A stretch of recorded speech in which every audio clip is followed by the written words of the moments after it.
तो हेलो दोस्तों। आप शायद पूरा टेंशन में होंगे कि मैथ्स एनसीईआरटी सफिशिएंट है हमारा बोर्ड के लिए या नहीं है। आज मैं इसी क्वेश्चंस का आपको आंसर देने आया हूँ इस वीडियो के माध्यम से, जहाँ पर आप जान पाएंगे कि अगर आप एनसीईआरटी सफिशिएंट है या कौन सी बुक आपको फॉलो करना चाहिए जो अच्छे स्कोर करने के लिए और अच्छा नॉलेज के लिए।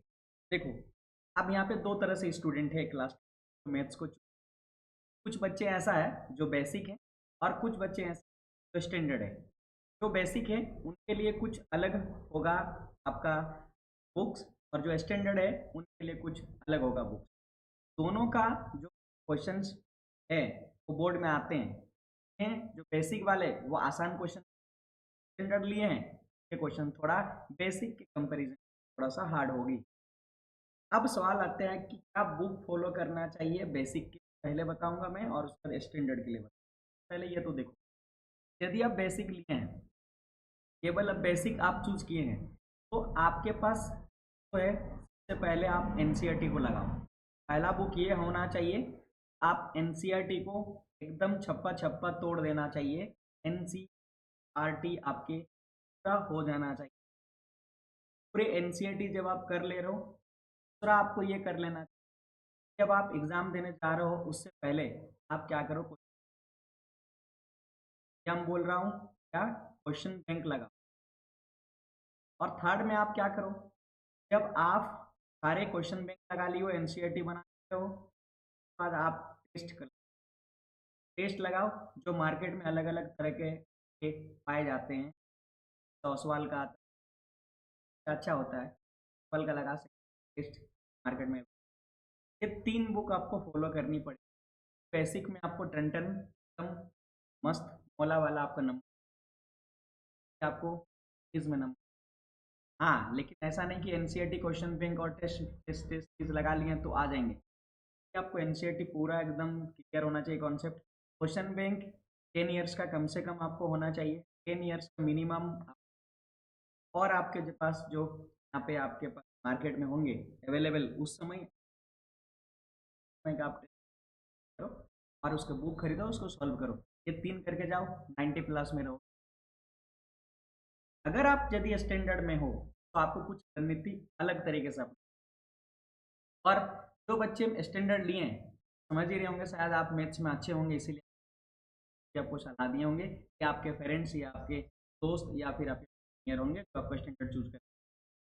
और ये बच्चे आगे जाके भी मैथमेटिक्स में अपने करियर बनाना चाहते हैं, चाहे आप मैथमेटिक्स, हो सकता है कि आप नीट देने चाहिए, हो सकता है कि आप जेई देने चाहिए। सर नीट में क्या जरूरत पड़ती है भाई, जब लोग ना तो बिना मैथमेटिक्स का नहीं।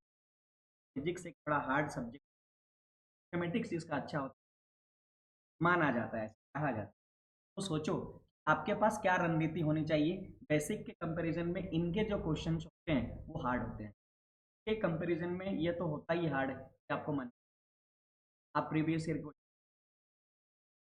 सबसे पहले आपको तो एनसीईआरटी करना ही पड़ेगा। एनसीईआरटी एकदम एकदम आपको मैथ्स का, ये आपको सबको होना चाहिए। एनसीईआरटी आपको सबको होना चाहिए, पहले तो एनसीईआरटी सॉल्व। लेकिन आपके लिए एनसीईआरटी सफिशियंट नहीं है, ये मैं कह रहा हूँ एनसीईआरटी नहीं है। नंबर ऑफ क्वेश्चन जो है ना वो कम दिए होते हैं, जहाँ प्रैक्टिस करने का मौका आपको कम मिलेगा। दूसरा बात यह है कि जब आपको क्वेश्चंस करने का कम मौका मिलेगा तो आप सारे क्वेश्चन, ये तो श्योर है। तो आप दूसरा काम क्या करना, एनसीईआरटी के अलावा आप अगर कोई एक रेफरेंस बुक ले लो, चाहे आप, हम आपको सजेस्ट करना चाहूँगा कि आरडी शर्मा ले लीजिए। आरडी शर्मा थोड़ा सा हार्ड होता है ना। और अगर बोलेंगे उससे थोड़ा सा इजी अगर जाएंगे तो आप जा सकते हो क्या, आर एस अग्रवाल, ठीक है। यदि आर एस अग्रवाल के साथ जाएंगे थोड़ा सा है। अगर मैं कहूँ कि आर डी शर्मा के साथ पूरे क्वेश्चन सॉल्व करना चाहिए, कहेंगे पूरे क्वेश्चन को सॉल्व मत करो। आर डी शर्मा में जितने सारे एग्जाम्पल्स है ना, एग्जाम्पल्स, और ये कोशिश करो यदि आप आर एस अग्रवाल सर्व कर रहे हो, एग्जाम्पल तो बनाना ही बनाना है, साथ में इसका एक्सरसाइज भी बनाओ। एक्सरसाइज भी बनाओ और उसमें साथ में लिख दिया भी गया प्रीवियस ईयर में इंपॉर्टेंट क्वेश्चन, उन क्वेश्चन को ज़्यादा जोर दे के आप बनाओ। समझ में आ रहा है।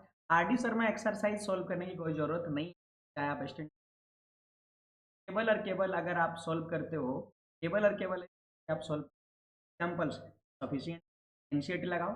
और लास्ट में जब आपका सारे तैयारी हो जाएंगे तो ये फिर आप लगाना है, क्या है, आप 10 ईयर्स का क्वेश्चन, और क्वेश्चन बैंक 10 ईयर्स लगाने के बाद आप एक काम करो, आप एक टेस्ट सीरीज वाले जो होता है, टेस्ट सीरीज आप सीरीज वाले लो, इतने सारे अगर आप करोगे तो आप वाकई में नंबर तो आएंगे ही आएंगे, मालामाल होंगे।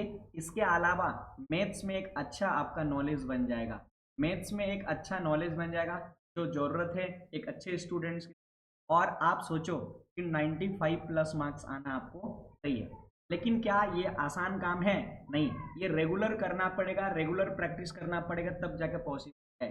हाँ, यदि आप केवल लास्ट 3 मंथ्स 4 मंथ्स पढ़ेंगे और बोलेंगे कर लेंगे मैथमेटिक्स में, हो ही नहीं सकता, चाहे बेसिक चाहे स्टैंडर्ड हो। ये आप शुरू से लगिए और कंटिन्यू रहिए, और बोर्ड टाइम तक आप पूरे लगे, मन धन जो है आप लगा सकते हैं उतना लगा लीजिए सारे क्वेश्चन। तो एक आप देखना कि ये वीडियो आपको शायद उस दिन याद आएंगे कि सर ने सही कहा था। सारे क्वेश्चन बाद मैथ्स पूरा कॉन्सेप्ट क्लियर, क्रिस्टल क्लियर हो गया, साथ ही साथ आपका मार्क्स भी हुआ और आगे भी आपका जो ये कॉन्सेप्ट है काम आएंगे।